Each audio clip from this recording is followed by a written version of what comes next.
Hello बच्चों, कैसे हो आप सभी। मैं आशा करता हूँ कि आप सभी स्वस्थ होंगे, मस्त होंगे, आपकी पढ़ाई भी बहुत अच्छी चली होगी।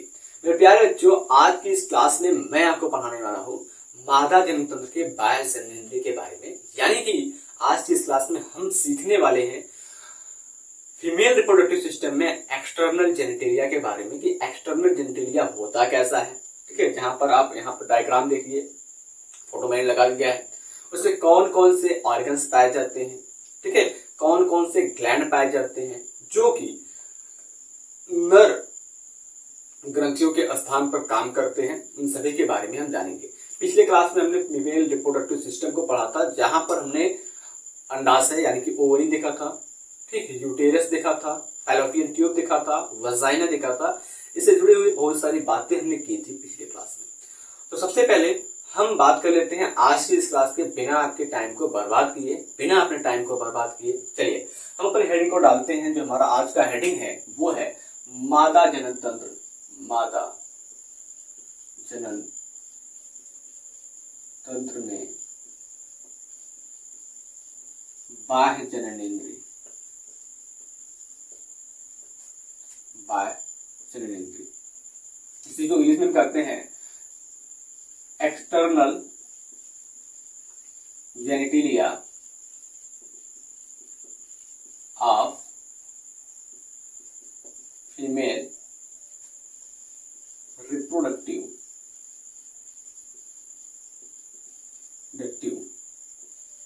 सिस्टम। ठीक है, external genitalia in female reproductive system करना है यहाँ पर, इन फीमेल रिप्रोडक्टिव सिस्टम। इसे समझना है बेटा। चलो अब अगर हम एक्सटर्नल जेनिटेलिया की बात करते हैं तो थोड़ा सा हम चलते हैं आपको मेल रिप्रोडक्टिव सिस्टम की तरफ लेकर के। हमने क्या देखा था कि मेल रिप्रोडक्टिव सिस्टम में जो एक्सटर्नल जेनिटेलिया था, ठीक है, बाह्य जननेंद्रिय था, वहां पर एक बाह्य जननेंद्रिय था जिसको हमने सिस्न यानी कि पेनिस नाम दिया था।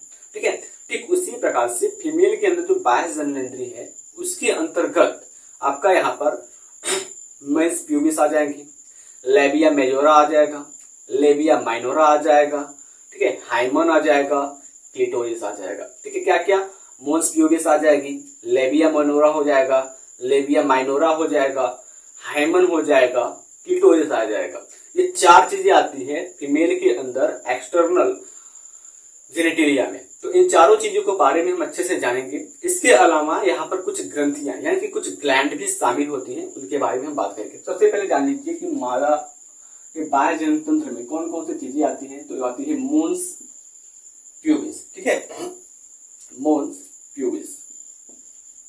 मोन्स प्यूबिस की अगर हम बात करते हैं तो मोन्स प्यूबिस को बेटा हम हिंदी में कहते हैं जंघन सेल। ठीक है, जंघन सेल। ठीक है, उसके बाद आता है लेबिया मेजोरा। लेबिया मेजोरा को हम कहते हैं बृहद भगोष्ठ, बृहद भगोष्ठ। ठीक है, बृहद भगोष्ठ कहते हैं, याद रखिएगा।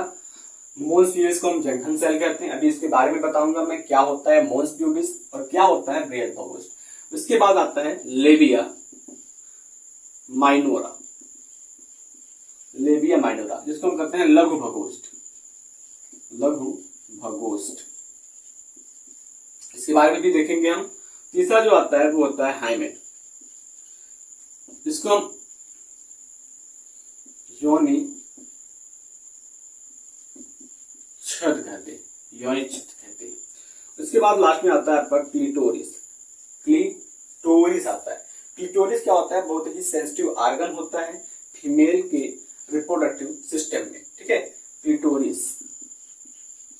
क्लिटोरिस को हम हिंदी में क्या कहते हैं, इसको भी देख लीजिए। क्लिटोरिस को हम हिंदी में कहते हैं भग सेफ। ठीक है, भग सेफ। कितना बात समझ आया था। क्लिटोरिस को हिंदी में क्या कहते हैं, हम भग सेफ कहते हैं। तो हमारे पास जो हमारे मादा का बाह्य जनन तंत्र है, मादा का बाह्य जनन तंत्र में, ठीक है, बाह्य जनन तंत्र में क्या आता है, मोन्स प्यूबिस आता है, लेबिया मेजोरा आता है, लेबिया माइनोरा आता है और हाइमन आता है। साथ ही साथ इसमें क्लिटोरिस भी आ जाती है। क्लिटोरिस क्या होता है, फीमेल के अंदर सेंसिटिव रिप्रोडक्टिव ऑर्गन होता है जिस तरह मेल में पेनिस होता है यानी कि शिश्न होता है, ठीक उसी प्रकार से फीमेल में क्लिटोरिस पाया जाता है। ठीक है, तो हम कह सकते हैं कि the clitoris of female and the penis of male is similar, ठीक है, इन फंक्शन।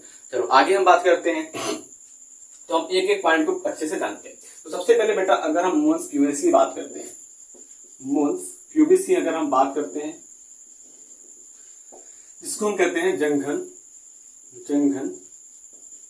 सेल, तो मोन्स प्यूबिस यानी जंघन सेल की बात करते हैं तो ये क्या होता है, एक वसामय, ठीक है, वसामय ऊतक का बना होता है।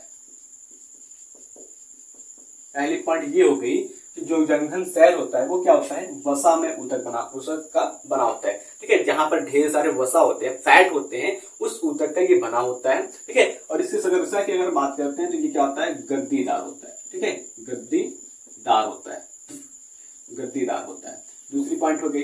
तीसरी पॉइंट की अगर बात करते हैं तो ये कहां से लेकर के कहां तक फैला होता है। तो सबसे पहले अगर हम तीसरी पॉइंट में बात करते हैं तो ये चमड़ों से ढका होता है और इसके ऊपर बाल पाए जाते हैं, जिसको हम प्यूबिस हेयर के नाम से जानते हैं। मोन्स प्यूबिस में जो होता है, मोन्स प्यूबिस जो होता है, जो गद्दीदार संरचना होती है, वो चमड़े तथा प्यूबिस हेयर जंघन बाल से वो घिरा होता है। ठीक है, क्या होता है पहले देखिए, जो होता है जो ये मोन्स प्यूबिस से क्या होता है, ये त्वचा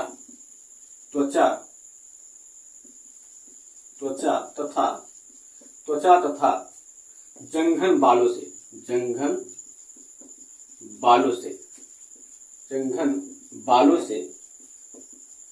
घिरा होता है या कहें हम ढका होता है। बात समझ में बेटा कि जो हमारा मोन्स प्यूबिस होता है, मोन्स प्यूबिस क्या होता है, वसामय ऊतक का बना एक गद्दीदार संरचना होता है जो त्वचा तथा जंघन बालों से घिरा होता है। पहली पॉइंट को आप याद रखिएगा मोन्स प्यूबिस में। अब अगर हम दूसरे पॉइंट की बात करते हैं, यहाँ पर लेबिया मेजोरा की बात करते हैं, जिसको हम बृहद भगोष्ठ कहते हैं। तो लेबिया मेजोरा क्या होता है, ये ऊतक का मांसल वलय होता है जो जंघन सेल के नीचे फैला होता है। ठीक है, जंघन सेल के नीचे फैला होता है। दूसरा पॉइंट क्या हो गया, पहला तो हमारा एक्सटर्नल जेनिटलिया में मोन्स प्यूबिस हो गया। समझिएगा ध्यान से, हर बातें को मैं आपको हर बात अच्छे से बता रहा हूँ, अलग अलग करके सेपरेट करके मैं इसको अच्छे से सजा करके लिख दे रहा हूं, ताकि आपके माइंड में क्या हो जाए, एक डायग्राम बन जाए कि उस डायग्राम के अंदर सर जी ने क्या लिखा था। ठीक है, क्या चीजें थी जो हमने पढ़ी थी क्लास में, सर जी ने क्या पढ़ाया था, वो सभी चीजें आपको याद हो जाए। चलिए अगर हम दूसरे नंबर पर बेटा याद करते हैं तो हम यहाँ पर लिखते हैं, हमारे पास यहाँ पर जगह पड़ा हुआ है, तो यहाँ पर हमारा जो दूसरा नंबर हो जाएगा वो हो जाएगा लेबिया। ठीक है, लेबिया मेजोरा, जिसको हम कहते हैं बृहद भगोष्ठ। लेबिया मेजोरा जिसको हम कहते हैं बृहद भगोष्ठ। इतनी बात समझ जाए बेटा। बृहद भगोष्ठ क्या होता है, देखो जिस प्रकार से मोन्स प्यूबिस होता है, जंघन सेल जो होता है वो क्या होता है, वसा में ऊतक का बना होता है, गद्दीदार संरचना बनाता है। ठीक है, ठीक उसी प्रकार से अगर हम बात करते हैं जो हमारा बृहद भगोष्ठ होता है, ये भी वसीय ऊतक का बना हुआ होता है। ठीक है, ये भी क्या होता है, वसा वाले ऊतक का बना होता है, या फिर हम कह सकते हैं कि यह ऊतकों का मांसल वलय होता है। ठीक है, ऊतकों का क्या होता है, मांसल वलय होता है, यहाँ पर कुछ मांस जैसी चीजें पाई जाती है, उसकी बात करते हैं। और ये क्या होता है, जंघन सेल के नीचे फैला होता है। ठीक है, जंघन सेल के नीचे यानी कि मोन्स प्यूबिस के नीचे फैला होता है। और आगे की अगर हम इसमें बात करते हैं तो ये बृहद भगोष्ठ, ठीक, ये क्या करता है, बृहद भगोष्ठ जो होता है वो योनि द्वार, मूत्र मार्ग और योनि क्षेत्र तक फैला होता है। ठीक है, तो हमने क्या कहा कि जो लेबिया मेजोरा होता है यानी कि बृहद भगोष्ठ होता है, ये क्या होता है, यह ऊतकों का मांसल वलय होता है। ठीक है, क्या होता है, यह ऊतकों का मांसल वलय होता है। ये ऊतकों का क्या होता है, मांसल वलय होता है। दूसरी पॉइंट पे अगर बेटा हम इसी की बात करते हैं, जो हमारा ये होता है, ये जंघन सेल के नीचे फैला होता है। कहां पर, ये, या फिर कह सकते हैं यह जंघन सेल के नीचे फैला होता है। जंघन सेल के नीचे फैला। अगर बेटा जंघन सेल की बात करते हैं तो गांव की भाषा में इसको हम जांघ कहते हैं। ठीक है, जांघ कहते हैं, थाई कहते हैं। थाई के पास जो स्ट्रक्चर होती है उसको हम जंघन सेल यानी कि मोस प्यूबिस के नाम से जानते हैं। ठीक है, और देखो जो जंघन बाल होती है बेटा उसको हम यहाँ पे देखो जो जंघन बाल है जिसको मैंने हिंदी में लिखा है जो गाँव के लड़के लोग चिल्लाते हैं तो इसको हम प्यूबिस हेयर के नाम से जानते हैं। ठीक है, प्यूबिस हेयर। ये प्यूबिस हेयर निकलता कब है बेटा? तो प्यूबिस हेयर एक उम्र होती है उससे निकलने की, यानी कि कोई भी लड़का या लड़की जब प्यूबर्टी एज पे पहुंचता है यानी कि यौनावस्था या फिर किशोरा अवस्था में पहुंचता है तब जाकर के जो प्यूबिस हेयर होती है निकलती है। ठीक है, तो अगर हम बात करते हैं प्यूबिस हेयर कब निकलती है, प्यूबिस हेयर निकलती कब है? तो किशोरा अवस्था में, किशोरा अवस्था में निकलती है, या फिर हम कहते हैं इसको puberty, puberty as, puberty as में ये निकलती है। इतनी समझ में आई? ठीक है, चलो आगे हम बात करते हैं, इसको भी हम अंदर कर लेते हैं। ठीक है, चलो आगे बात करते हैं इधर। तो ये जो हमारा लेबिया मेजोरा होता है, जो बृहद भगोष्ठ होता है बेटा, वो तो जंघन सेल के नीचे यानी कि मोस प्यूबिस के नीचे पाया जाता है, जैसा कि आप स्ट्रक्चर में देख रहे हैं। ठीक है, मोस प्यूबिस के नीचे पाया जाता है। अब बात ये आती है कि ये कहाँ तक फैला होता है, कहाँ तक एक्सटेंड करता है, किस किस चीजों को कवर करता है। तो जो बेटा बृहद भगोष्ठ होता है वो लगभग 3-4 चीजों को कवर करता है, जैसे कि योनि द्वार होती, ठीक है, वेजाइनल जो होता है उसको, साथ उसके बाद ये क्या करता है जो हमारा मूत्र मार्ग हो गया उसको, और उसके बाद यौनिच्छद यानी कि हाइमन तक ये फैला होता है, हाइमन तक को ये कवर करता है। तो तीसरे पॉइंट में हमारा क्या हो जाएगा, जो बृहद भगोष्ठ होता है, बृहद भगोष्ठ, बृहद भगोष्ठ योनि द्वार, योनि द्वार, ठीक है, योनि द्वार, मूत्र मार्ग, मूत्र मार्ग और योनिच्छद यानी जिसको हम क्या कहते हैं हाइमन कहते हैं, तक फैला होता है, तक फैला होता है, तक फैला होता है। इतनी बात समझ में आया बेटा? तब तो आपको मेन जो क्वेश्चन होता है, मेन क्वेश्चन जो यहाँ से बनेंगे वो इस पॉइंट से बनेगा। आप इस पॉइंट को नोट कर लीजिए। तीसरा पॉइंट जो है वो है कि जो बृहद भगोष्ठ होता है, लेबिया मेजोरा होता है, वो किन किन चीजों को फैला होता है, किन किन चीजों को कवर करके रखता है। तो ये कवर करता है योनि द्वार को, मूत्र मार्ग को, योनिच्छद यानी कि हाइमन को ये कवर करता है, तक ये फैला होता है। अगले अगर बात की बात करते हैं तो जो बृहद भगोष्ठ होता है वो दूसरा पॉइंट, सबसे मेन पॉइंट की अगर हम बात करते हैं तो बृहद भगोष्ठ जो होता है, इसको आप मोस्ट इंपॉर्टेंट कर सकते हैं। तो बृहद भगोष्ठ जो होता है वो मेल के एक ऑर्गन के सिमिलर होता है, मेल के एक ऑर्गन के जैसा होता है। उसका नाम क्या है इसको जानते हैं। तो जो हमारा लेबिया मेजोरा होता है, ठीक है, लेबिया मेजोरा, मेजोरा पुरुष के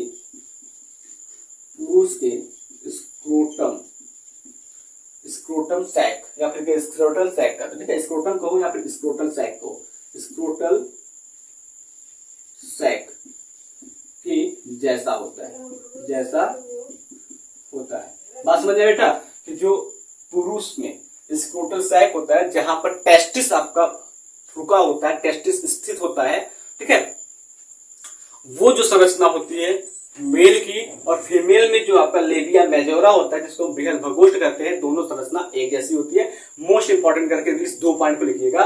पहला 2 पॉइंट जो होगा मोस्ट इंपॉर्टेंट वाला ये हो जाएगा कि जो बृहद भगोष्ठ होता है, लेबिया मेजोरा जो होता है वो फैला कहां तक होता है, तो योनि छिद्र, सॉरी योनि द्वार, मूत्र मार्ग और योनिच्छद जिसको हाइमन करते हैं, यहां तक ये फैला होता है। दूसरा जो मोस्ट इंपॉर्टेंट पॉइंट हो जाएगा वो हो जाएगा जो लेबिया मेजोरा होता है वो पुरुष के स्क्रोटल सैक के जैसा होता है, के समान होता है। ठीक है, इतनी बात समझ में आई।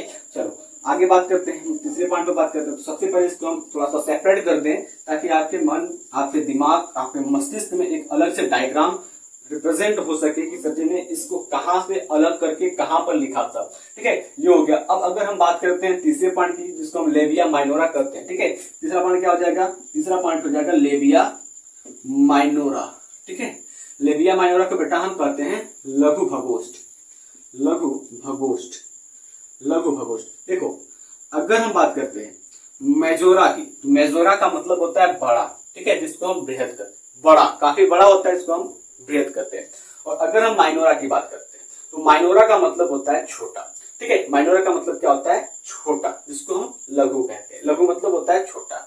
ठीक है, एक होता है बृहद और एक होता है लघु। आपने कक्षा में पढ़ा होगा बृहद कोष्ठक, लघु कोष्ठक, ठीक है, महिला कोष्ठक, ठीक है, फलाना कोष्ठक, ढिंकाना कोष्ठक, सब के बारे में आपने पढ़ा होगा गणित में, हमने भी पढ़ा था, लेकिन हमको पढ़े कक्षा से कम 8 साल हो गए हैं, तो मैं थोड़ा सा भूल गया हूँ। देखो लेबिया माइनोरा की बात करते हैं तो जिसको हम लघु भगोष्ठ के नाम से जानते हैं, तो जो सेम लघु भगोष्ठ है वो सेम बृहद भगोष्ठ के जैसा ही होता है। अगर हम बात करें तो जो लघु भगोष्ठ होता है वो बृहद भगोष्ठ यानी कि लेबिया मेजोरा के नीचे स्थित होता है, लेबिया माइनोरा। इतने बात समझ में आया कि जो लेबिया मेजोरा होता है उसके नीचे स्थित होता है ये लेबिया माइनोरा। अब ये क्या होता है, दोहरे ऊतक का बना हुआ एक संरचना होता है, ठीक है। लेबिया मेजोरा क्या होता है, दोहरे ऊतक यानी कि डबल टिश्यू मेम्ब्रेन का बना हुआ एक स्ट्रक्चर होता है जो आपके बृहद भगोष्ठ के नीचे स्थित होता है, ठीक है। समझ में आया बेटा। तो अगर हम बात करते हैं तो ये लेबिया मेजोरा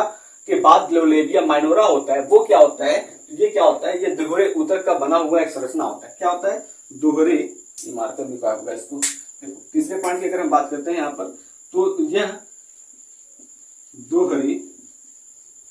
दोहरे ऊतक का बना हुआ एक संरचना होता है जो बृहद भगोष्ठ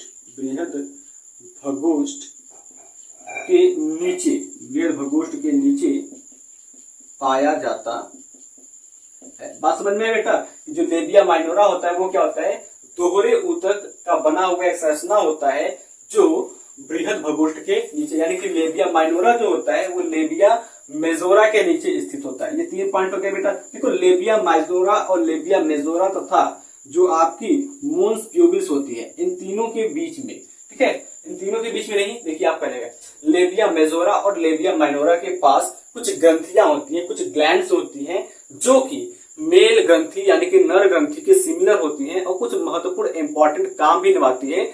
जहां तक मेल रिप्रोडक्टिव जो ऑर्गन का ग्लैंड होता है उस काम को भी निभाता है, ठीक है। तो हम बात करते हैं तीसरे पॉइंट में हमारा जो होता है वो कुछ ग्लैंड्स आ जाएंगे, ग्लैंड्स यानी कि ग्रंथियां आ जाएंगी, ठीक है, ग्रंथियां आ जाएंगी, ठीक है। ग्रंथियां बेटा देखो इन सभी को आप एक बार भूल जाओगे चलेगा, ठीक है, इन सभी को आप एक बार भूल जाओगे चलेगा, लेकिन सपने में नहीं मत भूलना इन ग्रंथियों के बारे में, क्योंकि जो भी क्वेश्चन बनाई जाती है, जो टफेस्ट क्वेश्चन होती है, सबसे कठिन जो क्वेश्चन बनाई जाती है वो ग्रंथियों से ही बनाई जाती है, ठीक है, ग्रंथि से बनाई जाती है। क्योंकि बच्चा जो होता है वो नॉर्मली सब किसी को पढ़ता है, ग्रंथि को भी पढ़ता है, लेकिन रिवाइज नहीं करता। तो हम कहेंगे कि बार बार, एक बार नहीं, 2 बार नहीं, 1000 बार रिवाइज करो। कहते हैं ना कि 1000 काम करने से बेहतर है किसी एक काम को 1000 बार किया जाए। क्या, एक काम को 1000 बार किया जाए, न कि 1000 काम को किया जाए। अगर आप किसी एक काम को 1000 बार करेंगे तो आप उसमें महारत हासिल कर लेंगे, चाहे जो भी क्षेत्र हो, XYZ, चाहे वो पढ़ाई का हो, चाहे वो खेल का हो, ठीक है, या फिर वो कोई अन्य क्षेत्र है। अगर आप मेहनत उसमें 1000 बार करते हैं और 100% के साथ करते हैं तो आप उस क्षेत्र में महानता को हासिल करेंगे, ठीक है। आज आपके देश में मात्र 18 साल का एक लड़का है जो वर्ल्ड लेवल पर चेस कंपटीशन को जीत करके आया है, भारत के सिर को गौरवान्वित किया है, ठीक है। तो आप भी मेहनत करेंगे तब आप भी आगे निकलेंगे। वो लड़का महज 3 साल का था जब से वो चेस गेम को खेलना शुरू कर दिया था। अपनी बहन को देख करके वो एक्सपायर्ड हुआ था, वो चेस खेलना शुरू कर दिया था और उसके पापा ने चेस एकेडमी उसका नाम लिखवाया, यानी कि एडमिशन दिलाया, और वो 18 साल की उम्र में एक वर्ल्ड लेवल का चेस कंपटीशन जीत करके इंडिया में आया है, ठीक है। तो आप भी कर सकते हो, कब, जब आप एक ही काम को 1000 बार करोगे तब, ठीक है। चलिए जानते हैं ग्लैंड के बारे में कि कुछ ग्रंथियां जो होती हैं वो ग्रंथियां क्या होती है, ठीक है, और वो ग्रंथियां कहाँ पाई जाती है। सबसे पहले अगर हम ग्रंथि की बात करते हैं तो यहाँ पर आता है प्रोस्टेट ग्लैंड, ठीक है, प्रोस्टेट ग्लैंड। अब बात करेंगे प्रोस्टेट ग्लैंड होता कहाँ पर है बेटा, तो प्रोस्टेट ग्लैंड मेल के अंदर पाया जाता है या फीमेल के अंदर पाया जाता है, ये जवाब आपको कमेंट बॉक्स में देना है। चलो फटाक से कमेंट बॉक्स में जवाब दे दो, ठीक है।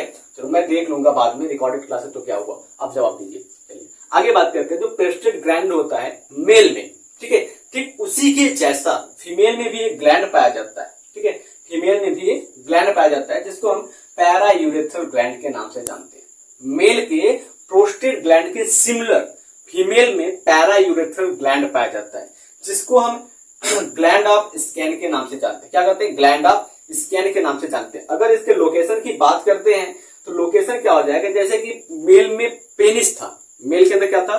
पेनिस था, शिश्न था, तो उस शिश्न के ऊपर पाया गया था हमारा प्रोस्टेट ग्लैंड। ठीक उसी प्रकार से जो फीमेल का मूत्र मार्ग होता है, ठीक है, यूराइन डक्ट होता है, यूरिनरी डक्ट होता है, वहां पर ये आपका पैरा यूरेथ्रल ग्लैंड पाया जाता है। बात समझ में आया? मेल का प्रोस्टेट ग्लैंड, याद रखना, मेल में प्रोस्टेट ग्लैंड, ठीक है। फीमेल के पैरा यूरेथ्रल,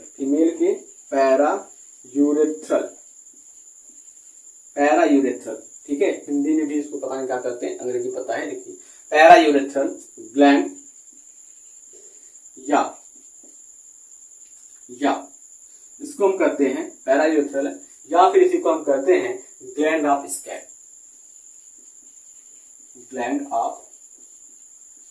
स्कैन, के समान होता है,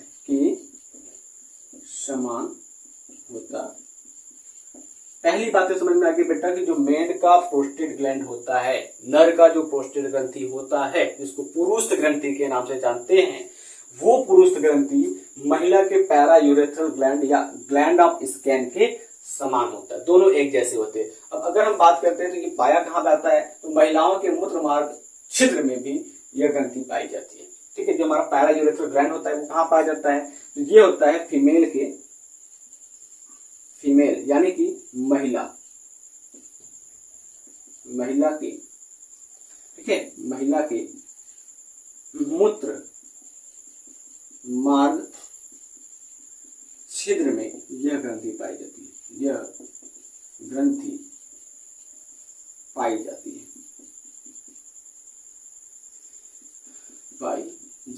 बात समझ में आई बेटा? अगर ग्लैंड्स की अगर हम बात करते हैं तो ग्लैंड्स में हमारे पहले नंबर पर कौन सा ग्लैंड आ जाता है, तो पहले नंबर पर हमारा जो ग्लैंड होता है वो आ जाता है पैरा यूरेथ्रल ग्लैंड।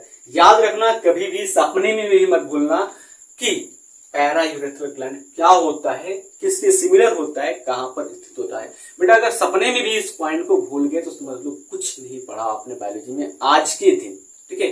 अब इसको इतना पढ़ो कि ये सपने में भी आने लगे, सपने में भी सताने लगे आपको, बायोलॉजी में पैरा यूरेथ्रल ग्लैंड कहां पर पाया जाता है, सर जी ने कहां पर बताया था, ये कहां पर होता है, सपने में सोचते सोचते आप अचानक से आंसर दे लोगे तो सही मायने में आप पढ़ाई कर रहे हो, ठीक है।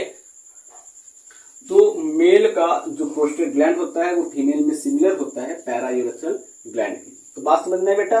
चलो अब आगे हम बात करते हैं दूसरे ग्लैंड की। हमारे पास तो बहुत सारी ग्रंथियां होती हैं, ठीक है, तो इसी प्रकार से फीमेल में भी बहुत सारी ग्रंथियां होगी। दूसरे अगर हम बात करते हैं तो मादा के योनि द्वार पर एक ग्रेटर वेस्टिबल ग्लैंड पाई जाती है, ठीक है। मादा का जो योनि द्वार होता है, वेजाइना जो होता है, सॉरी योनि छिद्र कहते हैं, हाँ, तो वहां पर क्या होता है, एक ग्रेटर वेस्टिबल ग्लैंड पाई जाती है, जिसको हम बार्थेलिन ग्लैंड्स के नाम से जानते हैं। कहां पर पाई जाती है, तो फीमेल के अंदर योनि द्वार पर, ठीक है। मादा में योनि द्वार पर एक ग्रेटर वेस्टिबल, मादा में योनि द्वार पर ग्रेटर, नाम है ग्रेटर वेस्टिबुल ग्लैंड पाई जाती है। ग्रेटर वेस्टिबुल ग्लैंड OR, इसी को हम कहते हैं, आपका दूसरा नाम होता है बार्थेलिन ग्लैंड, ठीक है, बार्थेलिन ग्लैंड पाया जाता है। याद रखना कि मादा के योनि द्वार पर कौन सा ग्रंथि पाया जाता है, तो क्वेश्चन अराइज हो सकता है, यहाँ पर से क्वेश्चन निकल सकता है कि भाई आपने तो हमें बताया कि जो मूत्र छिद्र होता है, यूरिनरी डक्ट जो होता है, वहां पर तो एक ग्रंथि पाई जाती है जिसको आपने पैरा यूरेथ्रल ग्लैंड या ग्लैंड ऑफ स्कैन का नाम दे दिया, लेकिन योनि द्वार जो होता है वहां पर कौन सी ग्रंथि पाई जाती है, ठीक है। तो आप उसका नाम बताएंगे ग्रेटर वेस्टिबल ग्लैंड, जिसको हम बार्थेलिन्स ग्लैंड के नाम से जानते हैं। ये हमारे दो ग्रंथि हो गए। अब अगर बेटा हम तीसरे ग्रंथि की बात करते हैं, तीसरा ग्रंथि कौन सा है, थोड़ा सा मुझे शक हो रहा है कि यहां से कट रहा है, चीजें क्या, एक बार चेक कर लो, चलो नहीं कट रहा। अगर हम तीसरे ग्रंथि की बात करते हैं तीसरे ग्रंथि की बात करते हैं तो जो फीमेल का बार्थोलिन ग्लैंड होता है, फीमेल का जो बार्थोलिन ग्लैंड होता है वो मेल के बल्बो यूरेथ्रल या फिर काउपस ग्लैंड के जैसा होता है। ठीक है, अगर हम बात करते हैं क्वेश्चन क्या बनेगा, तो क्वेश्चन ये बनेगा कि कौन सी ग्रंथि महिला की बल्बो यूरेथ्रल या काउपस ग्लैंड के समान होती है, के जैसी होती है, तो आप नाम देंगे बार्थोलिन ग्लैंड। ये क्या करता है, लुब्रिकेशन को सिक्रीट करता है, स्नेह को सिक्रीट करता है ताकि जो सेक्स करते समय समस्याएं होती है वो ना हो। ठीक है, तो अगर हम बात करते हैं तो मादा में, ठीक यहां पर लिखेंगे हम मादा में बार्थोलिन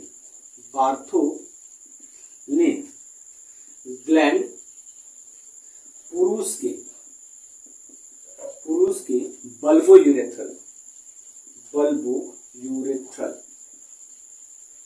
यूरेथ्रल या काउपर्स ग्लैंड की जैसा होता है, कि समान होता है ना, समान होता है। ठीक, इतना पॉइंट आप नोट कर लीजिएगा। चलो देखो बेटा, अभी तक हमने बहुत ही महत्वपूर्ण 3 चीजें बताई।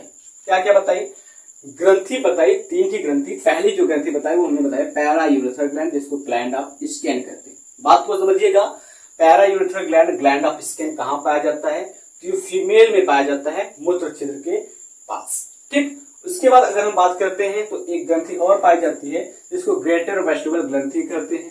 ठीक है, जिसको बार्थोलिन ग्लैंड के नाम से जानते हैं। ये मादा के योनि छिद्र पर पाया जाता है।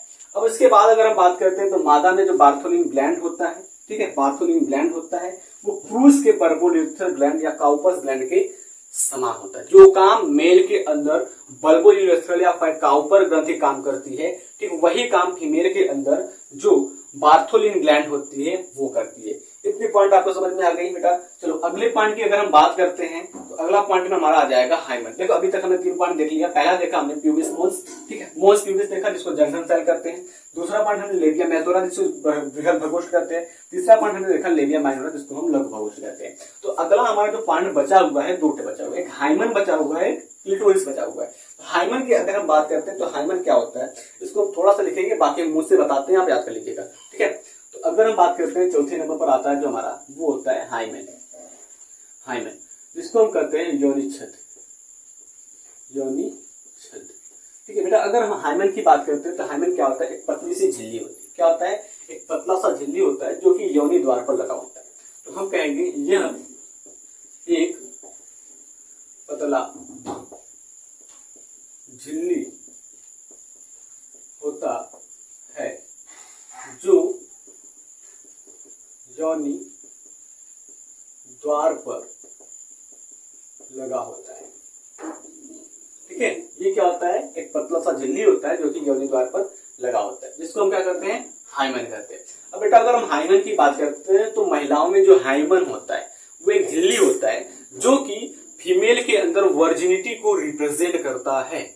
ठीक है, यानी कि वो महिला कभी भी अपने जीवन काल में शारीरिक संबंध नहीं बनाई है या संभोग नहीं कर रही है, इस बात को ये रिप्रेजेंट करता है हाइमन, जो योनि छद्म होता है। ठीक है, इस बात को ये रिप्रेजेंट करता है।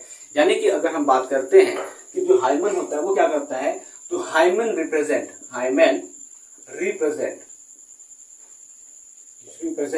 The female virginity. अब अगर हम बात करते हैं जो फीमेल वर्जिनिटी होती है कब डैमेज होती है, तो कोई भी महिला अगर फर्स्ट टाइम सेक्स करती है तो उसकी जो वर्जिनिटी होती है वो डैमेज हो जाती है, यानी कि हाइमन टूट जाता है जिसकी वजह से ब्लड निकलता है। ठीक है, हाइमन टूट जाता है जिसकी वजह से ब्लड निकलता है। हाइमन को हम गांव की भाषा में सील कहते हैं, वो टूट जाता है तो ब्लड निकलता है। लेकिन वो केवल सेक्स से ही नहीं टूटता, इसके अलावा और भी कई कारण होते हैं। जैसे कि कोई महिला है वो स्पोर्ट खेल रही है, कोई भी खेल खेल रही है या फिर दौड़ रही है, बहुत ज्यादा वजन सामान उठा रही है, साइकिल चला रही है, एक्सरसाइजेस कर रही है, तो भी इसका जो हाइमन होता है वो रप्चर्ड हो जाता है, टूट जाता है। ठीक है, तो इसका मतलब ये नहीं है कि उस फीमेल ने वर्जिनिटी को लॉस कर दिया। भाई भगवान ने दिया है, कोई मेहनत करते हुए तोड़ देता है, कोई मेहनत करने से टूट जाता है, स्पोर्ट खेलने से टूट जाता है। तो आप उसको थोड़ा सा अंदाजा करिएगा, आप पढ़े लिखे हैं, आप जानते हैं कि जो हाइमन होता है वो किन किन कारणों से टूटता है। इतनी बात समझ में आई बेटा। हमने अभी तक 4 पॉइंट को कवर कर लिया। अब हमारा जो 5वां बचा है, लास्ट बचा है, जिसको हम क्लिटोरिस कहते हैं। ठीक है, क्लिटोरिस करते हैं, जिसको हम हिंदी में करते हैं भग सेक। तो फीमेल रिप्रोडक्टिव सिस्टम के एक्सटर्नल जेनेटिलिया में सबसे इंपॉर्टेंट प्ले रोल जो होता है वो क्लिटोरिस का होता है। ठीक है, अभी तो जो आपने पढ़ा वो तो होते ही होते हैं, लेकिन उससे भी ज्यादा जो रोल होता है वो क्लिटोरिस का होता है, जिसको भग सेफ कहते हैं। अगर हम बात करते हैं फीमेल के अंदर जो भग सेफ होता है वो सिमिलर होता है मेल के पेनिस के। ठीक है, नर के लिंग के समान होता है। ठीक है, तो ये जो होता है फीमेल के अंदर बहुत ही सेंसिटिव ऑर्गन होता है। तो मैं भी इसे लिख देता हूं, लेकिन पहले तो आप इसका स्क्रीनशॉट लीजिए ताकि मैं यहाँ पर जगह को खाली कर सकूं थोड़ा सा। ठीक है, चलो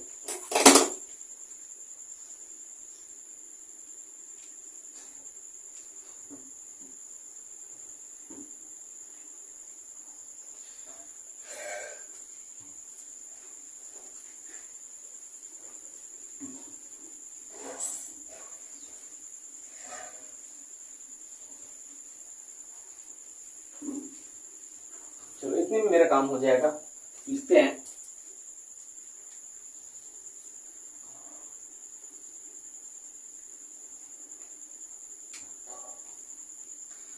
क्लिटोरिस, क्लिटोरिस जिसको हम भग सेफ कहते हैं।